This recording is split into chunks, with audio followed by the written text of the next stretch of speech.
Kim Chu, dinedma ni Jericho Rosales. Ann Curtis damay sa ngit-ngit ng Kim Paulandia kay Jericho Rosales.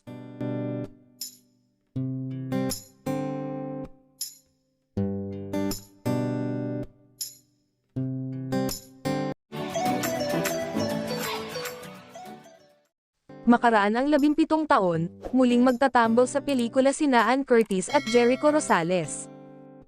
Ngunit, mukhang madadami si Ann Curtis sa ngit-ngit ng ilang Kim Paulandia dahil kay Jericho Rosales matapos mapansin ng mga solid na tila dinedma o hindi pinansin ng aktor ang kanilang lodi na si Kim Chu.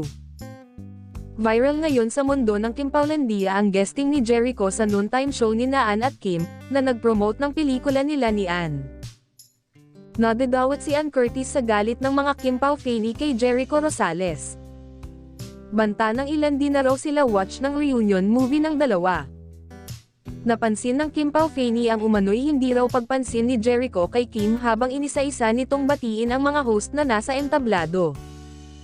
Ang ganda ng bungad ni Kim Chu nagbaw at ngumiti kay Jericho Rosales pero bakit ganon yung ginawa niya hindi pinansin tapos lahat ng mga Showtime host na girl nagbeso siya accept kay Kimi.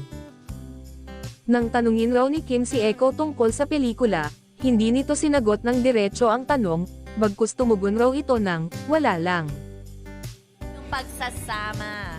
Wala lang. Grabe naman siya. Ito ay matapos hindi man lamang daw yakapin at ibeso ni Jericho si Kim nang mag-guest ito sa noontime show nila. Hindi rin daw nagustuhan ng mga fan ang naging sagot ng aktor nang tanungin siya ni Kim kung ano ang aabangan ng manunood sa reunion movie nila ni Ann. Sagot kasi ni Echo ay, wala lang, na dinugtungan na lamang ni Ann Curtis.